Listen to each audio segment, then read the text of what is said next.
You watch that your knee doesn't do this. Okay. Keep pulling your knee out. Scale as much as you can to about 90 degrees. Don't go for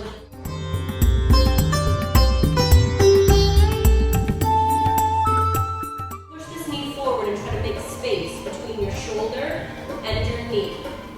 Open your right arm and see if you can feel one at a time. Use them to bring you back up.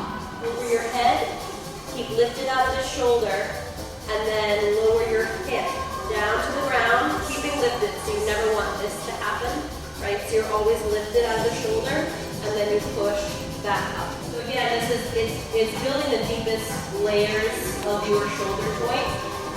It's really, really important that you never pass through that collapsed place, because that's all that we talked about all the time, that you're actually lifting up from the insides of your arches and pulling the weight out so that your legs will be lined up. You have to make a conscious effort in areas like this when you're in an extreme position, which a lunge is a pretty extreme position. I mean, we don't walk around like this all day long. So if you're in an extreme position, really think about how can I engage my whole leg muscle here and not just hang out in a position that's comfortable. Does that make sense? Every time you do a lunge, think about, okay, I'm going to engage.